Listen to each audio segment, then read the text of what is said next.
So I've just gotten done with watching the Bleach second OVA titled The Seal Sword Frenzy. I thought that it would be fitting to cover an OVA since I've spoken about all of the Bleach movies. So in this video I'm going to be talking about the plot that unfolds, the characters that feature within the story, what I liked about this OVA and what I disliked about it, and in the end deciding whether if you should go and check this out or not. So let's get into my review of The Sealed Sword Frenzy.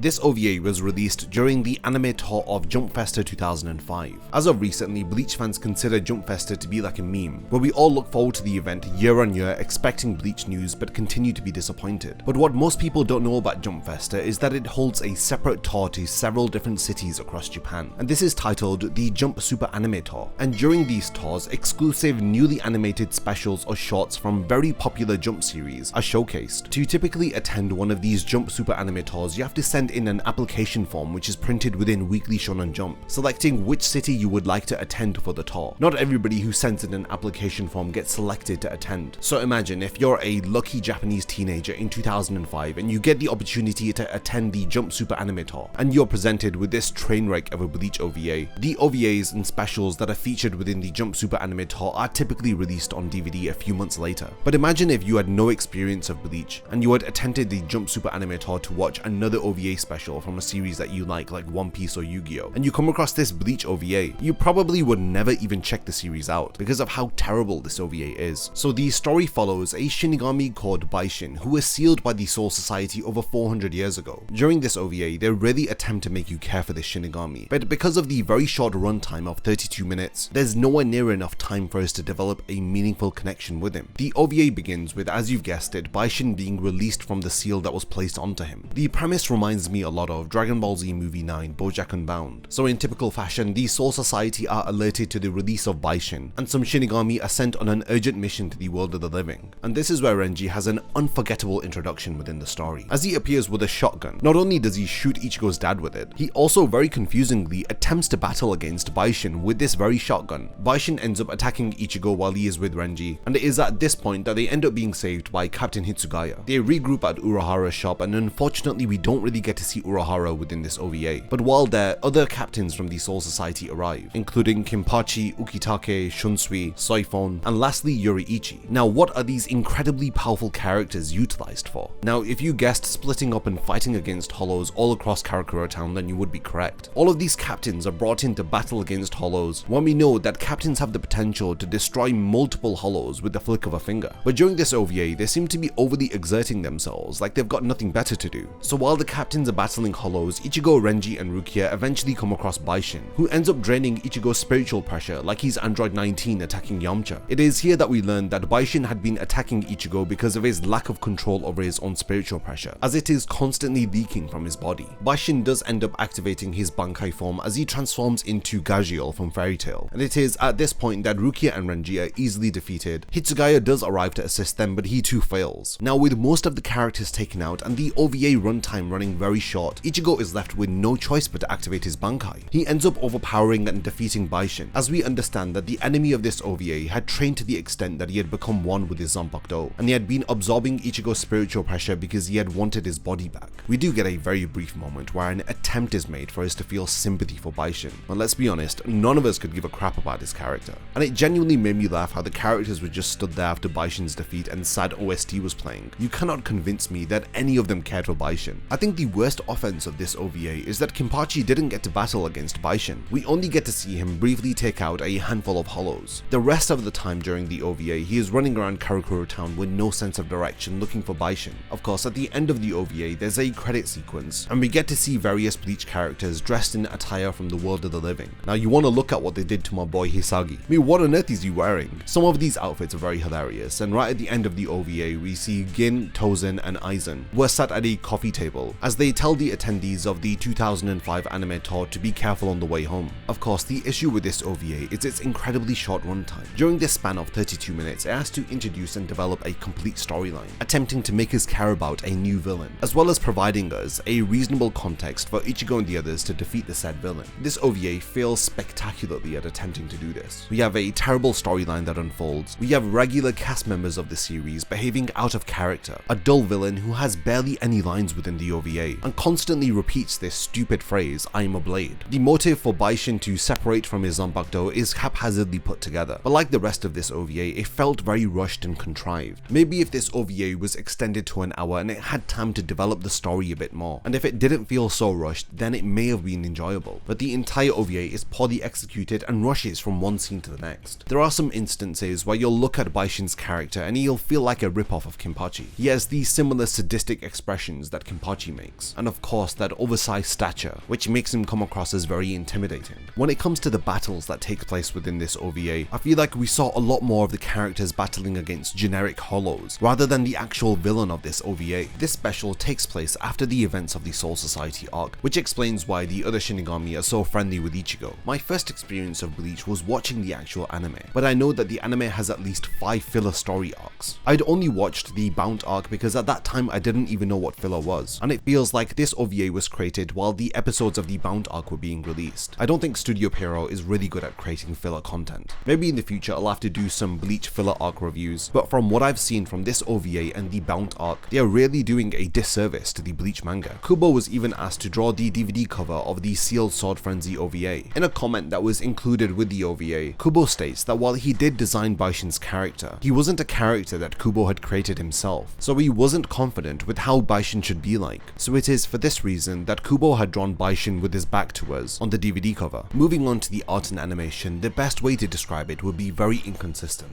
We do have 1 or 2 redeemable moments, most notably during Ichigo's final battle against Baishin, but for the most part the animation is very disappointing. The soundtrack of the OVA is exactly the same as the anime soundtrack, so it's perfectly fine for the most part, with the only issue being that some of the music that is utilized doesn't fit the mood or the tone of the scene that it is playing under. Now if I were to offer some suggestions to improve this OVA, the first will be to reduce the cast of characters that appear within it. I can understand for an anime tour special you want a lot of fan service, but even with characters like Kenpachi, Hitsugaya, Shunsui and Ukitake appearing, they are barely utilized, and to be honest there's no reason for them to really be there. I mean there are some moments of light comedic relief with Kenpachi running after a train, but it's not like he's Zoro from One Piece, so this gimmick of him having no sense of direction gets really old very quickly. So with cutting the appearances of some of these captains, it may have given us more time to have Baishin's backstory fleshed out, and giving us more of a reason for us to sympathize with him as a former captain of the Gotei 13, maybe even going into the moments that led up to him becoming one with his Zanpakuto. And the final area that I feel like needed to be padded out was the final battle between Ichigo and Baishin. Maybe if the final battle was padded out a bit more, then Baishin could have had a meaningful exchange with Ichigo and the others, explaining his situation and his circumstances, but none of this occurs. There definitely was potential with the story that was told here, but sadly it just leaves much to be desired. There are 1 or 2 moments that I did like about this OVA, the first of which is Ichigo's Bankai transformation. I thought that they did an excellent job of animating it, and it was really fun to see an animated sequence of Ichigo actually doing his Bankai, very close to the release of the episode where Ichigo had first showcased this ability. Another notable thing is that Ichigo didn't really meet Hitsugaya during the Soul Society arc, so surprisingly during this OVA we do get to see the 2 characters being introduced to each other, and it makes complete sense as to why Ichigo doesn't know Hitsugaya's name, and he hilariously refers to him as Little One. And the final thing that I liked about this OVA was the appearance of Renji with a shotgun. This was completely out of the blue and had taken me by surprise, and once more I have to reiterate, I laughed out loud when I had seen Renji fire his shotgun against Baishin. So wrapping this video up with a rushed storyline, low quality animation, and a villain that barely speaks during its runtime, the sealed Sword Frenzy is not something that I would recommend that you all go rush out and see. In fact, it's not something that I recommend for you guys to watch at all. If anything, it served as a reminder as to how terrible these early Bleach filler stories were. This OVA was released in December of 2005, exactly an entire year from Memories of Nobody, and if you've seen my review of Bleach Movie 1, then you'll know just how much that I liked that movie. So it's surprising for me to see an OVA that I disliked so much despite it being released so close to the release of Bleach Movie 1. So after having discussed the sealed Sword Frenzy OVA, there is another OVA that was released back in 2004. Now this OVA, titled Memories in the Rain, was released prior to the first episode of Bleach. Memories in the Rain is effectively a retelling of the 8th episode of Bleach. So in my next Bleach video, I'll be covering this pilot OVA and giving my thoughts on the art and animation and the way that it retells Ichigo's battle against Grand Fisher. So definitely subscribe and turn on the bell notifications so that you're the first one to know about my review of Memories in the Rain when it drops. And lastly, I'd love to hear your thoughts on the sealed Sword Frenzy. So leave a comment under this video telling me what you thought about the second OVA of Bleach. If you enjoyed this video and would like to see more like it, then please consider supporting my channel on Patreon. I have multiple tiers with rewards including access to an exclusive Discord server, video scripts, as well as being the first to know about unreleased upcoming videos. Thank you for your time, and whatever you choose to contribute I will appreciate, and it will mean a lot to me.